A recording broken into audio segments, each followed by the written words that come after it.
Thank you for listening to Depictions Media Radio.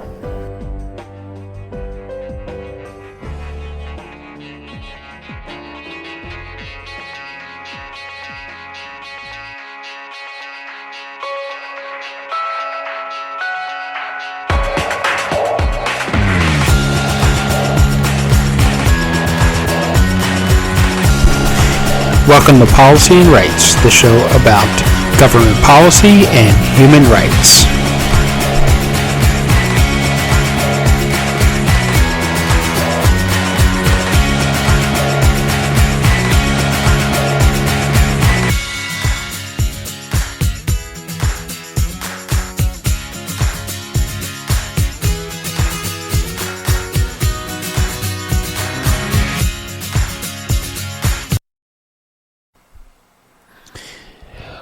Welcome back to Policy and Rights here on Depictions Media Radio.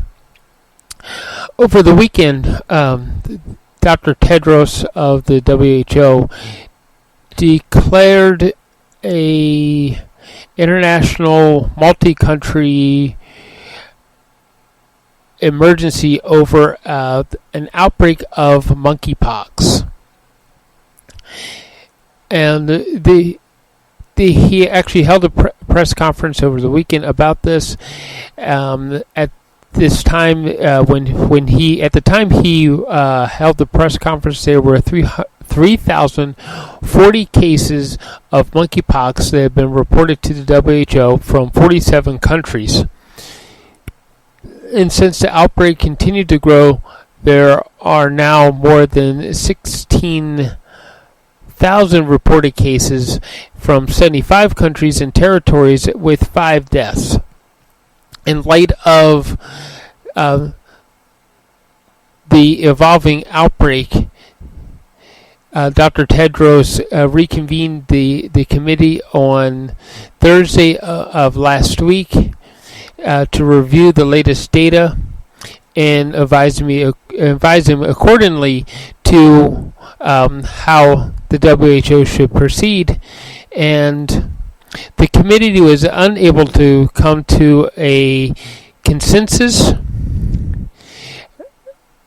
Apparently there wasn't enough data, so forth, but the WHO, under international health regulations, was still required to consider in 5 different elements, deciding whether the outbreak constitutes a public health emergency of international concern.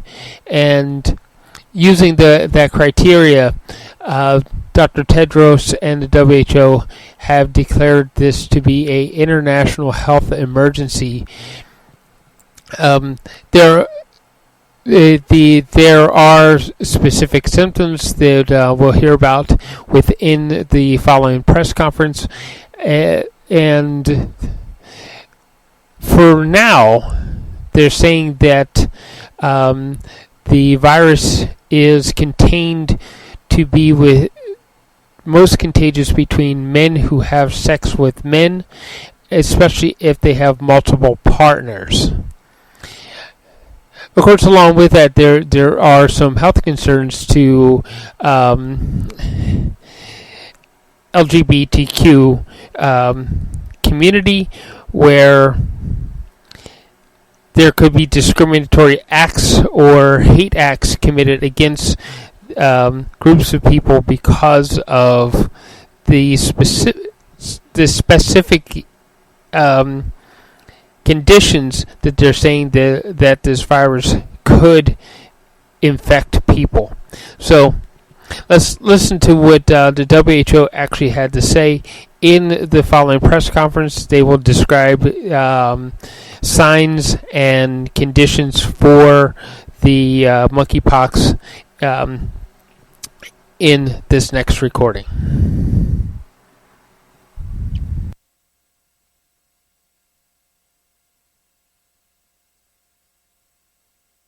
We have an outbreak that has spread around the world rapidly through new modes of transmission, about which we understand too little and which meets the criteria in the international health regulations. For all of these reasons, I have decided that the global monkeypox outbreak represents a public health emergency of international concern. I have made a set of recommendations for 4 groups of countries. First, those that have not yet reported a case of monkeypox or have not reported a case for more than 21 days. Second, those with recently imported cases of monkeypox and that are experiencing human-to-human transmission.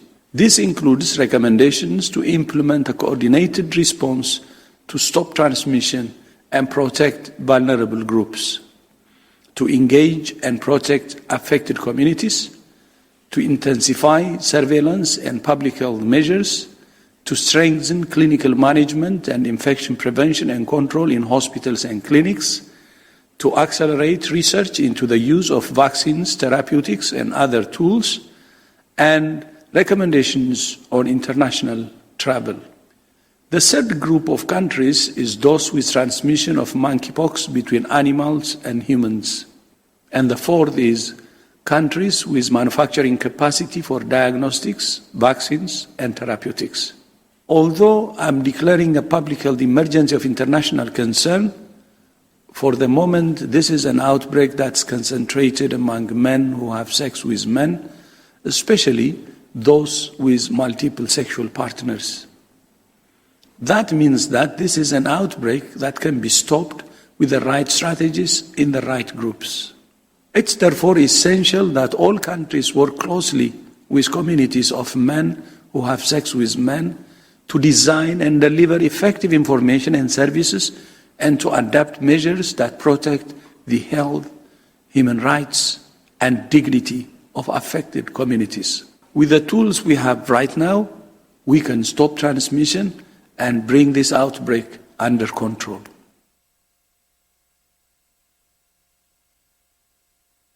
We have an outbreak.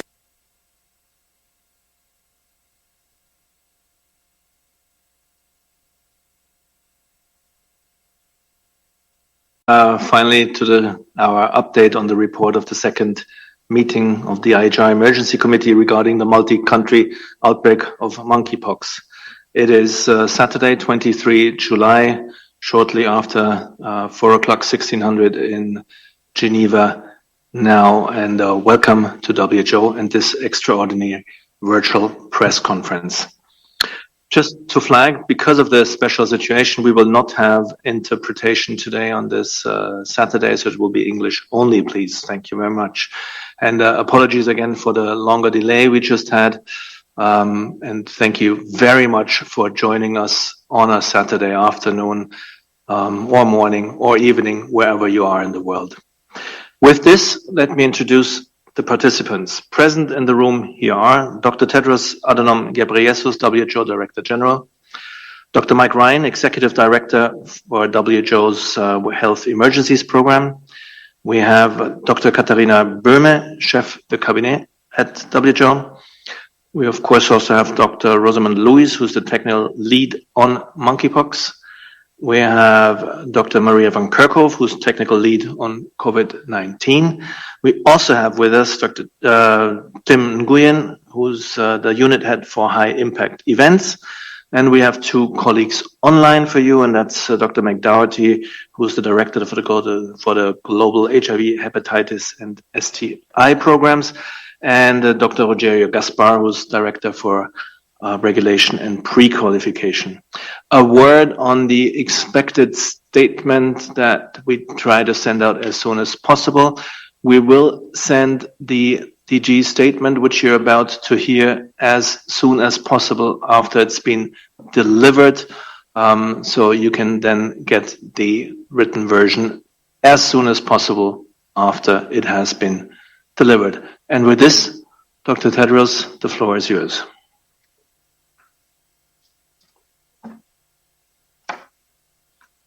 Thank you, Christian. Good morning, good afternoon, and good evening. A month ago, I convened the emergency committee under the international health regulations to assess whether the multi-country monkeypox outbreak represented a public health emergency of international concern. At that meeting, while differing views were expressed, the committee resolved by consensus that the outbreak did not represent a public health emergency of international concern. At the time, 3,040 cases of monkeypox had been reported to WHO from 47 countries. Since then, the outbreak has continued to grow, and there are now more than 16,000 reported cases from 75 countries and territories and 5 deaths. In light of the evolving outbreak, I reconvened the committee on Thursday of this week to review the latest data and advise me accordingly. I thank the committee for its careful consideration of the evidence and issues. On this occasion, the committee was unable to reach a consensus on whether the outbreak represents a public health emergency of international concern. The reasons the committee members gave for and against are laid out in the report we're publishing today. Under the international health regulations, I'm required to consider 5 elements in deciding whether an outbreak constitutes a public health emergency of international concern. First, the information provided by countries, which in this case shows that this virus has spread rapidly to many countries that have not seen it before. Second, the 3 criteria for declaring a public health emergency of international concern under the international health regulations which have been met. Third, the advice of the emergency committee which has not reached a consensus. Fourth, scientific principles, evidence and other relevant information which are currently insufficient and leave us with many unknowns. And fifth, the risk to human health, international spread, and the potential for interference with international traffic. WHO's assessment is that the risk of monkeypox is moderate globally and in all regions, except in the European region, where we assess the risk is high. There is also a clear risk of further international spread, although the risk of interference with international traffic remains low for the moment. So in short, we have an outbreak that has spread around the world rapidly through new modes of transmission about which we understand too little and which meets the criteria in the international health regulations. For all of these reasons, I have decided that the global monkeypox outbreak represents a public health emergency of international concern. Accordingly, I have made a set of recommendations for 4 groups of countries. First, those that have not yet reported a case of monkeypox or have not reported a case for more than 21 days.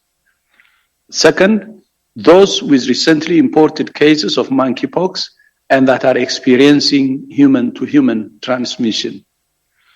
This includes recommendations to implement a coordinated response to stop transmission and protect vulnerable groups, to engage and protect affected communities, to intensify surveillance and public health measures, to strengthen clinical management and infection prevention and control in hospitals and clinics, to accelerate research into the use of vaccines, therapeutics, and other tools, and recommendations on international travel. The third group of countries is those with transmission of monkeypox between animals and humans. And the fourth is countries with manufacturing capacity for diagnostics, vaccines, and therapeutics.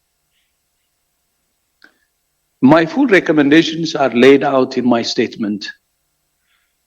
I thank the Emergency Committee for its deliberations and advice. I know this has not been an easy or straightforward process, and that there are divergent views among the members. the international health regulations remains a vital tool for responding to the international spread of disease. But this process demonstrates once again that this vital tool needs to be sharpened to make it more effective.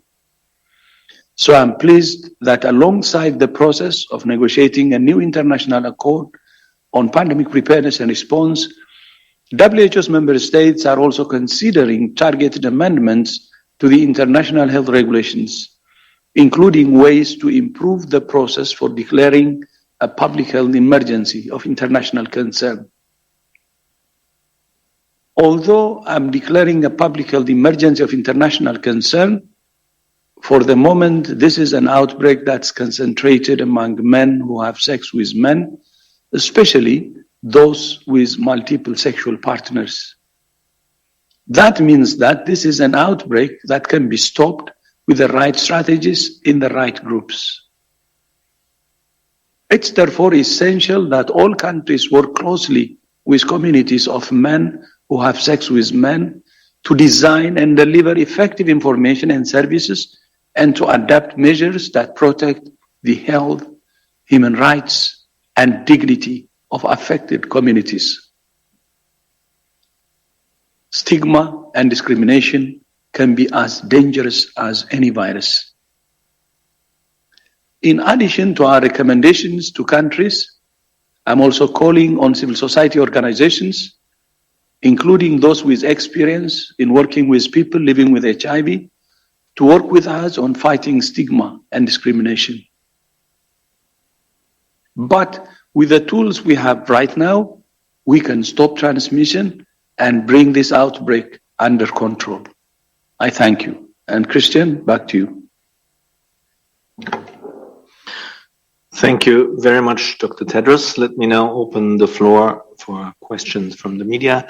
Again, just to remind you, to get into the queue for asking questions, you need to raise your hand with the raise your hand icon, and then please don't forget to unmute yourself.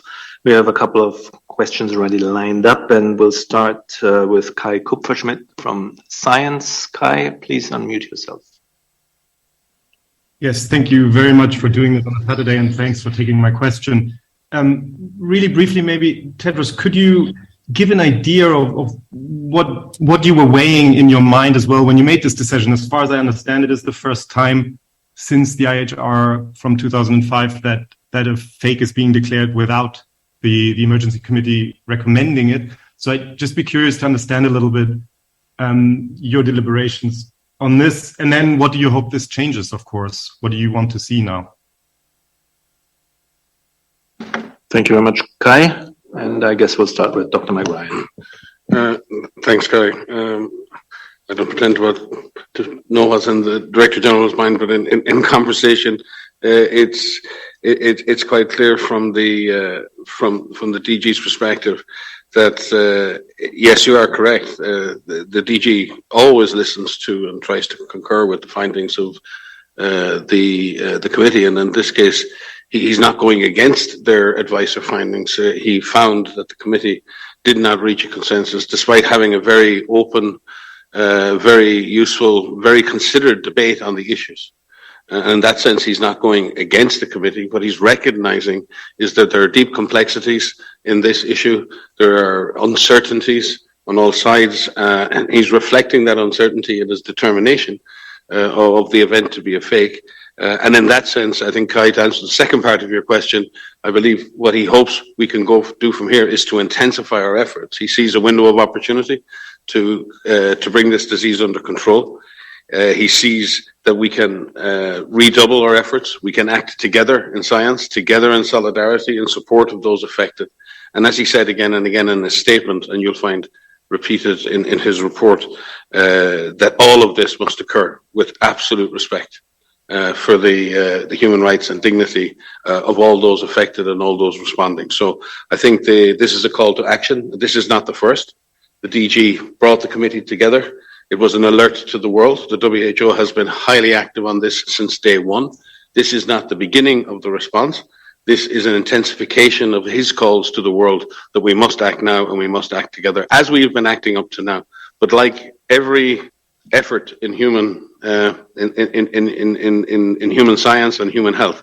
There are times when you must accelerate that effort, and I think today's call is for an acceleration of our collective efforts to bring this disease under control. Thank you very much, and we'll go to the next question, and that goes to Apurvo Mandovili from the New York Times. Apurvo, please unmute yourself. Hi, thank you for taking my question. Given this emergency that you're declaring, can you give us an update on the efforts you're making to get vaccines and drugs to countries that have had limited or no supply at all so far?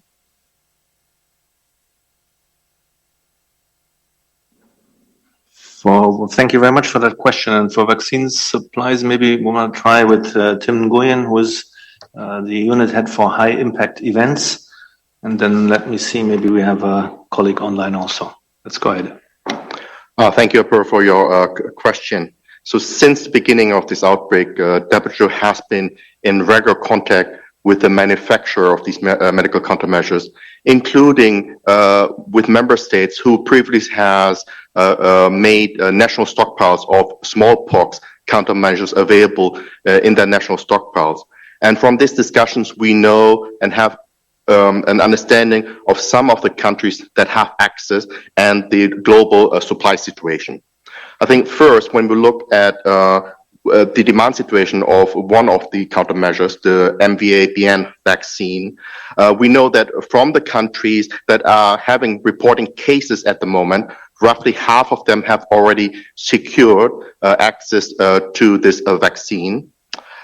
For those other half, we don't know for the moment. We have some information that some of them are in discussion with the manufacturers to procure this vaccine. At the same time, WHO continues to discuss with member states that holding larger stockpiles for solidarity in sharing and donating vaccines to those that don't have access at the moment. So this is an intense effort WHO doing is at the moment. Secondly, on the supply situation, we have been discussing with those manufacturers what is available in 2022. We have a rough understanding about the 3 vaccines that are existing at the moment, are being mentioned in the WHO interim guidance for immunization. So on the MVA-BN vaccine, we do know that at the moment 16.4 million doses exist in bulk, which means they require fill and finish. We have roughly 1 million of those already in fill and finish situation. On the other 3rd generation vaccine, the LC16 in Japan, we know from the manufacturer that this is only being produced for the government of Japan, and we have good discussion with the government of Japan how to make some of these accessible to other countries. And thirdly, on the so-called 2nd generation vaccine, ACAM2000, we know that roughly 100 million doses of this vaccine exist with various member states in their national stockpiles. So this is the supply situation in 2022, and we're evaluating with the manufacturer what will be more available in 2023, and these are ongoing discussions. I would like to underline one thing that is very important to WHO. We do have uncertainties around the effectiveness of these vaccines because they haven't been used in this context and in this scale before. And therefore, we are calling and working with our member state that when these vaccines are being delivered, that they are delivered in the context of clinical trial studies and prospectively collecting this data to increase our understanding on the effectiveness of these vaccines. Thank you. Thank you very much. And we'll go to Dr. Oterio Gaspar, Director of Relation and Pre-Qualification. Oterio, please. Thank you so much. So I'll be very quick after what Tim just said because it's very exhaustive. 3 main points. One is the fact that WHO, together with main regulators in the world, has been coordinating with the R&D blueprint team inside WHO, preparing for this. So there's a lot of work that was already in terms of preparation for a scenario like this. Second one is that we'll continue to deliver the necessary services to support regulatory systems worldwide. And as we are seeing two types of countries that have strong regulatory systems with evolving situation in terms of the regulatory approval, as we have seen yesterday from the European Medicines Agency. And we have also a responsibility to support member states that are not in the same situation. We have been preparing for this. The preparation for the support is finalized. So as we have done through COVID-19, we are in the situation to move forward. The third point is that, of course, having the distribution of vaccines and also therapeutics, because therapeutics is also an important part of this, in terms of the deployment and the monitoring of any eventual safety signals under a context in which part of this context, as DG just referred, will be to foster the research on this area. With the lessons learned from COVID-19, we developed, and other vaccines and use of other vaccines, we developed already an app that is ready and tested and prepared to reinforce global pharmacovigilance systems in the deployment of any measures needed, including vaccines and therapeutics. Over from my side. Thank you very much, both. With this, we have one more from Dr. Mike Ryan, please. Again, in terms of vaccine policy, WHO SAGE, and have looked at the policies for using this vaccine, and certainly the use of this vaccine is primarily and classically associated with the vaccination of contacts of cases, which is assuming some post-exposure element to the vaccination. There then is the possibility of vaccinating people in advance of being exposed, which is vaccinating an at-risk group. And in that sense, when we talk about trying to use this vaccine as a measure to stop this outbreak or to control this outbreak, we really want to see these vaccines used in that context, in the context of those most at risk, to protect those most at risk. Those most at risk are those who are currently in contact with the virus, or those likely to be exposed to that virus. So in terms of prioritization here, we need to look at the equity and solidarity issues, not purely in a geographic context, but we need to look at these in terms of the people who are most likely to suffer exposure to this disease. Secondly, it's important to remember that when this vaccine is given in a pre-exposure context, it is not like giving an antiviral. It takes time for vaccines to work. And in this case, it can take up to 3 weeks, I believe, for this vaccine to take full effect. So being vaccinated does not give you instant protection. The best way to avoid this infection is to avoid being exposed to it. And if you are exposed to it, to avoid being the person that transmits that further to somebody else. So breaking the chains of transmission are about preventing onward transmission. That is both a behavioral element, but it also has a very strong additional element that if vaccines are used properly, judiciously, and in the right people, vaccines can be very effective at preventing onward transmission of this virus. Thank you very much, Dr. Ryan and all. With this, we move to the next question, and it goes to Jeremy Lange from RFE. Jeremy, please unmute yourself. Thank you, Christian. Good morning to everyone. I would like to know, since the vast majority of the cases are reported with men who have sex with men, do you fear that the governments might not take this fic as seriously as the COVID? Thank you very much, Jeremy. Good question. I guess we'll go to Dr. Mike Ryan. I think that's exactly why we're sitting here today, is because Dr. Tedros wants this event to be taken seriously, and to be taken seriously regardless of who it affects in our community. So that is the call today. It is important both that it is taken seriously and we make collective efforts to support the community affected, and in particular, as he says, to empower that community and look to their leadership and the experience that they have had as the most at-risk group, and in this case, it's men who have sex with men. There is also always the chance that this disease will extend into further groups, and we have some preliminary evidence that it may do. We know that from the past. We know this disease can transmit in a household setting, but there are that many uncertainties at the moment on transmission of this virus that we have to be exceptionally careful. But as he said as well, it is exceptionally important that the existence of a public health emergency of international concern and the intensification of surveillance and control efforts are not used as a mean for coercive surveillance or for the imposition of measures that would impede the dignity and human rights of the people affected. It's very important that we get this balance right. Public health is important. It is very important we extend the same support to communities that are having to comply with measures, and at the same time that we avoid coercive and excessive measures that are not aimed at containing or controlling the disease, but aimed at isolating or discriminating against a certain section of our population. Thank you very much. Who wanted to add? Rosamund, Dr. Lewis? Thank you, Christian. Thank you for the question. I can only endorse what has already been said about this issue, that it's very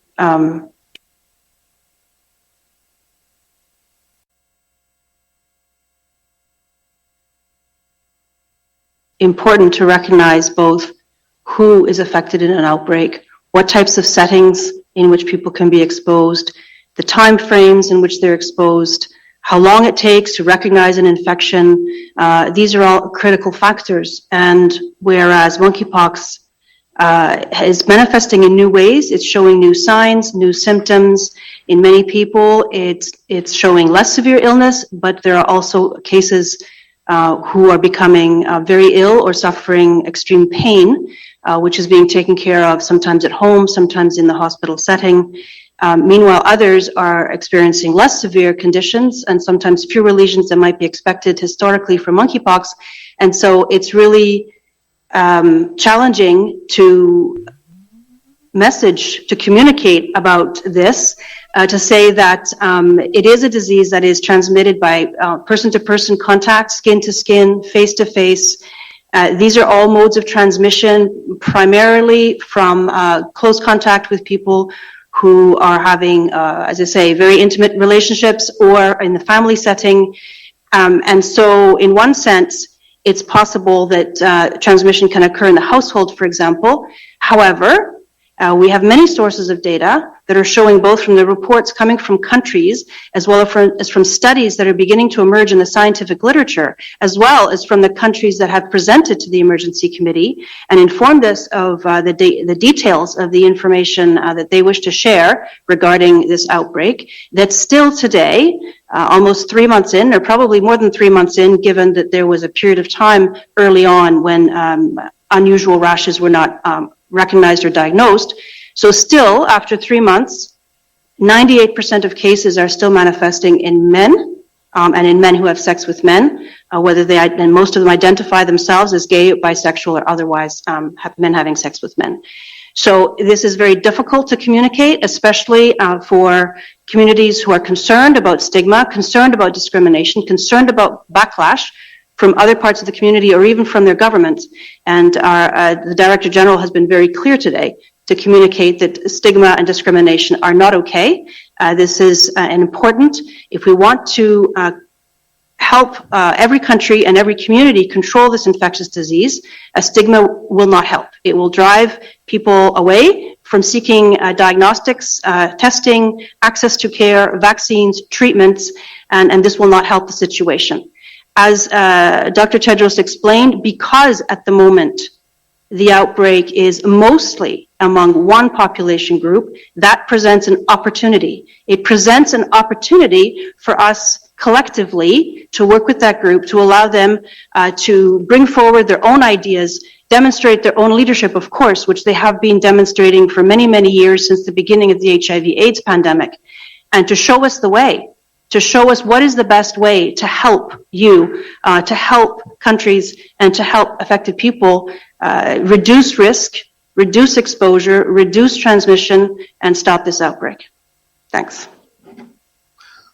Thank you very much for this. And next question goes to Helen Branswell from Stat News. Helen, please unmute yourself.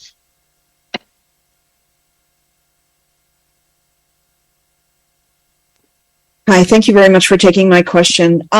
After the first meeting of the emergency committee, Dr. Tedros, you revealed that although they didn't vote, that the committee 11 members of the committee felt monkeypox did not meet the criteria to be a fake, and 3 thought it did. Can you tell us how the committee broke down this time, please? Thank you, Alan, for this question. Dr. Tedros, please. Yeah, thank you. Yes, I think during the first meeting, I announced then that they don't normally vote. It's not a formal voting. It's what they call in French tour de table. So they just check what the position of the majority is to just sense where the discussion is going.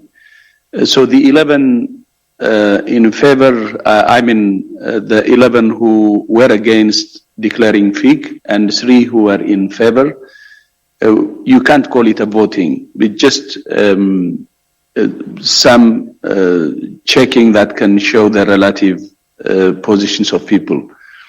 Because they provide recommendations to me. If they go to voting, it means it's a decision, but they don't. The committee doesn't decide. At the end of the day, they give advice, they give recommendation, and it's my responsibility whether to accept it or not. That's why we don't call it a voting. I just want to make that clear. So previously it was 11-3, and this time it's 9-6. 9 against and 6 in favor. And 9 and 6 is very, very close. But at the same time, there was no consensus. The committee couldn't reach a consensus on which way to go, although those who are against FIC have a simple majority, which is very, very close. So that's what happened. Of course, as I said earlier, since the role of the committee is to advise,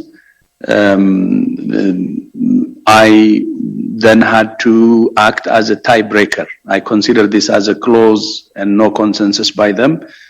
So my colleagues and myself discussed about this issue, and we believed that it's time to declare FIC or public health emergency of international concern, considering their advice and considering how it spread even since the last meetings we had.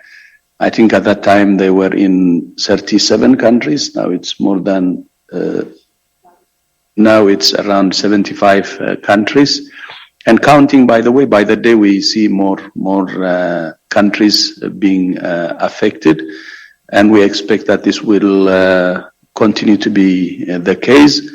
And we considered other factors, and we decided to have a declaration of the public health emergency of international concern. And we believe this will mobilize the world to act together. It needs coordination, and it needs not only coordination but solidarity, especially as previously asked, the use of vaccines and treatments, and able to control the monkeypox outbreak or the spread that we see globally. Thank you very much, Dr. Tedros. With this, we go to the next question, and we go to Simon Ateba from Today News Africa. Simon, please unmute yourself. Thank you for taking my question. This is Simon Ateba with Today News Africa in Washington. Dr. Tedros, you said again that no one should stigmatize anyone. I'm just wondering, do we know why men who have sex with men are affected the most? And can you briefly explain again what it takes to declare an outbreak a public health emergency of international concern? And if you can talk a little bit about how this disease is affecting Africa. Thank you. Thank you very much, Simon. Although there were quite a lot of questions, and given the number of people, I think we'll restrict it a bit, but we'll start with Dr. Lewis, please. Sure, thanks very much. I think there were 3 questions there, so I'll start with the first and the third. So why men who have sex with men? Well, I'm sure it's a question we've all been asking ourselves for quite some time now, many weeks. And it has always been known, monkeypox has been around, as you say, in Africa. It was first demonstrated there in a person, in a child, in 1970. The first virus was actually found in a research colony of monkeys in Denmark in 1958. So there were 12 years between the time that the virus was discovered and it was first discovered in a small child, a young infant, around the time of smallpox eradication, just prior to that. And so this virus has been there for a long time. It's been in human populations for a long time. And you ask a very valid question as to what's been happening since then. But let's come first to the question that the virus has always been known as a zoonotic disease, right? So it's a virus that circulates in various animal populations and then can be transmitted to humans in the course of various activities in the natural settings, such as hunting in the forest, preparing meat and things like that, where a contaminated animal can also then infect a person. However, there has always been information that there is some human-to-human transmission, which has historically always occurred primarily in the family setting at the time when most people were vaccinated against smallpox, and so outbreaks would remain fairly small, relatively contained, and transmitting in the household amongst family members, for example. That would be a typical outbreak. Over the course of time, over the course of many years, the chains of transmission of monkeypox have become slightly longer, possibly 6, maybe possibly 9 sequential chains of transmission, which shows that the virus, the disease was manifesting more human-to-human transmission. What is not really known yet, and this is an important feature, is whether that was features that were changes in the virus, or whether it was because as more and more people were born post-smallpox eradication, there were fewer and fewer people who are actually collectively immune to orthopox viruses, because both these viruses are from the same family. And then we had, there's a different clade of virus in West Africa compared to Central Africa, and this different clade of virus has always presented less severe illness, and therefore when an illness is less severe, that's good news, but it's also can present more challenges for containment, because if people are not so sick, then they more easily go out, more easily be in contact with other people.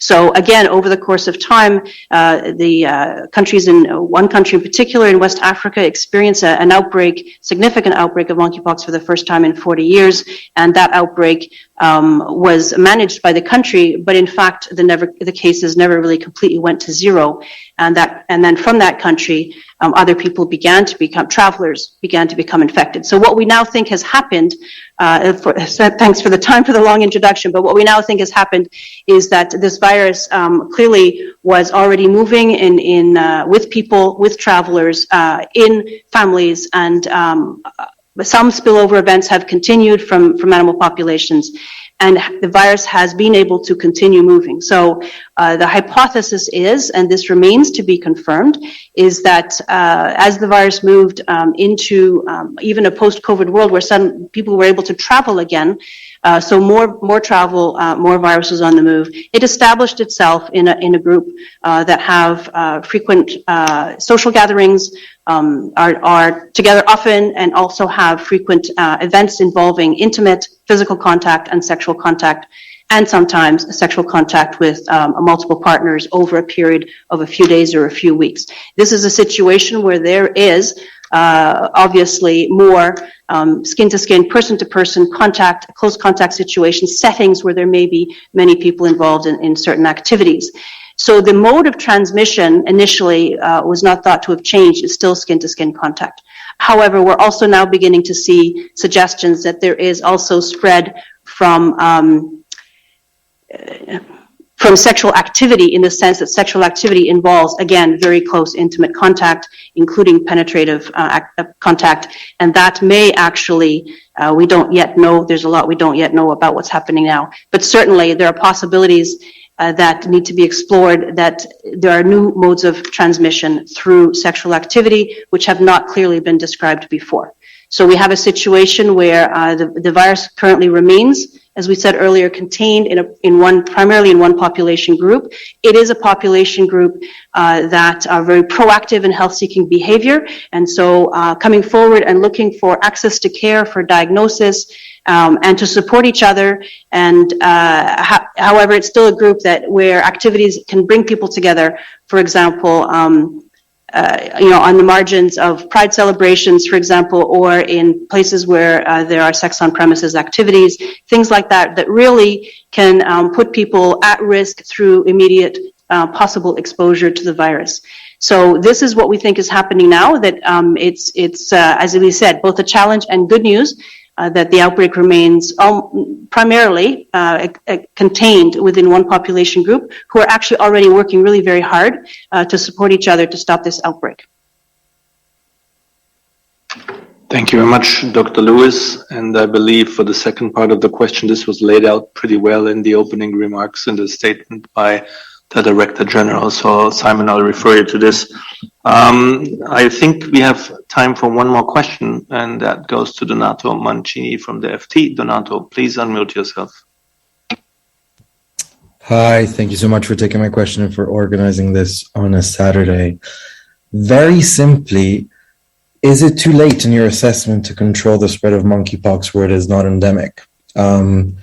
So do you expect it will become endemic in more countries as the outbreak progresses? Thank you. Thank you very much. And we'll have Dr. Lewis start again. Thank you. Well, we don't have a crystal ball, so we don't know for sure if we're going to be able to support countries enough and communities enough to stop this outbreak. We think it is still possible, precisely because it remains primarily in one group, who, as I said, are very active in health-seeking behavior and supporting each other in reducing risk. We'd like to encourage that group to continue to undertake the actions both individually and collectively to reduce their own personal risk. It's only by understanding your risk, understanding modes of transmission, that you can assess your own risk, reduce your own risk, protect yourself, and protect others.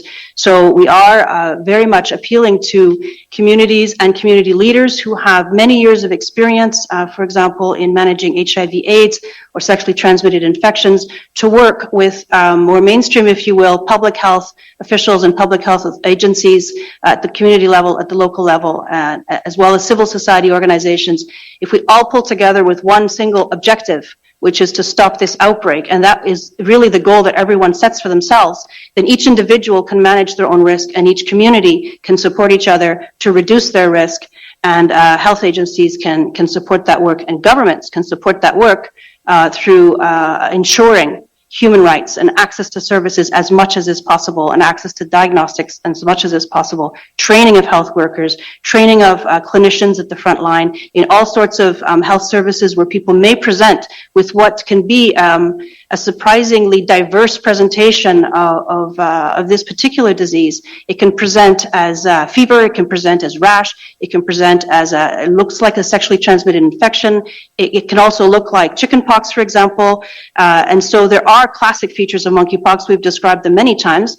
There are also some features in this outbreak which make it slightly harder to identify those cases. And there may be new modes of transmission which are as yet not fully described. So we are calling on all individuals and communities to work together to stop this outbreak. And we're calling on all scientists and public health authorities as well to work on identifying and learning more about the disease, doing research around the clinical manifestations of the illness, the way it plays out, also the best treatments, which may or may not include antivirals. There are many ways to protect vision, to protect the skin, to prevent complications and long-term sequelae of this disease. So there is a lot of work to be done.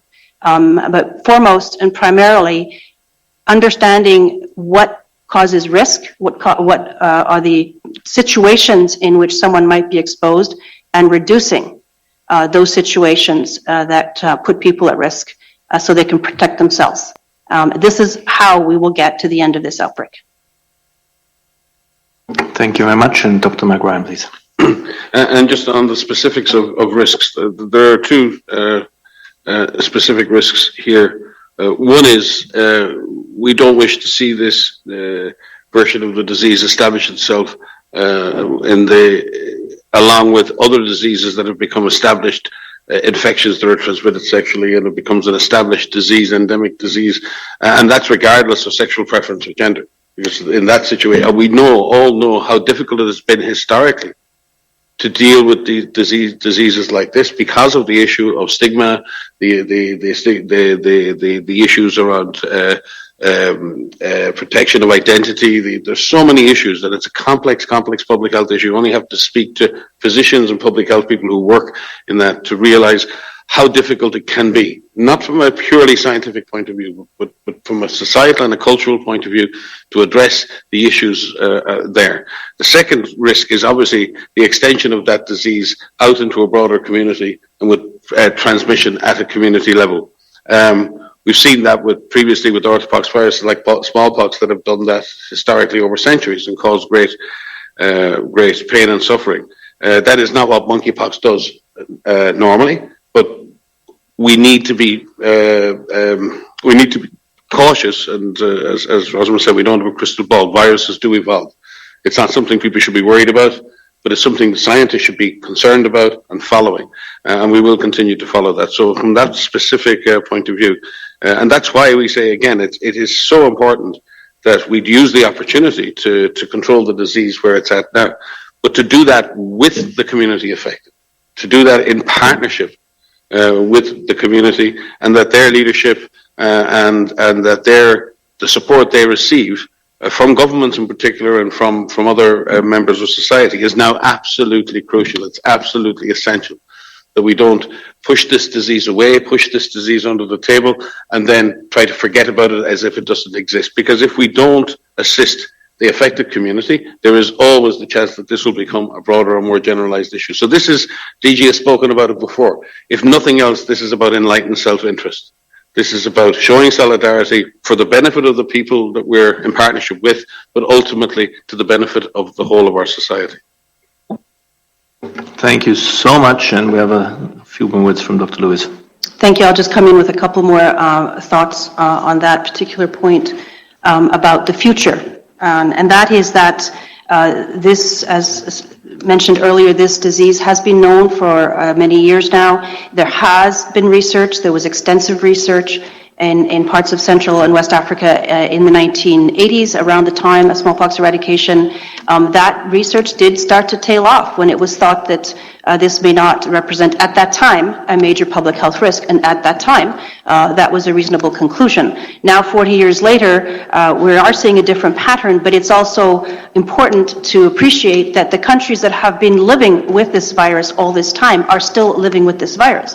They still have zoonotic transmission. They still have exposure in the natural setting. They still have children who are at risk. They still have adolescents who are going into the forest and maybe hunting with family and community members who may be at risk from a virus that is circulating amongst animals. So that's one thing. And the second thing is that as this virus spreads in those countries, in those communities, it is showing a different pattern of transmission. It has been showing a different pattern of transmission over the last few years. In that situation, 20 to 30% are women and girls, and only 2/3 to 3/4 of the cases are among men and boys. And so I also say women and girls and boys advisedly, because there are children involved as well in those countries, and some of the deaths that have been occurring from monkeypox in those countries have been occurring most commonly either among children or among people who are immune compromised, including those who may not have adequate access to HIV therapy, for example, or who are immune compromised for other reasons because they're taking chemotherapeutic agents, other treatments that may suppress their immune system or have other conditions that may suppress their immune system. So the risk for some countries is much more multifaceted, and more people are at risk because of the epidemiology and demographics in those specific situations, which has not changed, and they will certainly be complicated by the multi-country outbreak because, of course, they will also be affected by the multi-country outbreak. So in addition to what they were already dealing with, which is zoonotic transmission and extension of person-to-person or human-to-human transmission, now they are also having to deal with cases related to travel from other countries and travel within the region. And so they're going to have a very complex picture and a much greater challenge to really identify what the sources of exposure are, what the modes of transmission are, and therefore an even greater challenge, of course, also in accessing diagnostics, vaccines, and therapeutics. And this is the time to not forget about communities in those countries. This is time to support those countries and to call on all activists as well as community leaders and governments to do what's necessary to support those countries as well while we manage the global outbreak at the same time. Thank you so much, Dr. Lewis. And all with this, we're coming to the close of today's extraordinary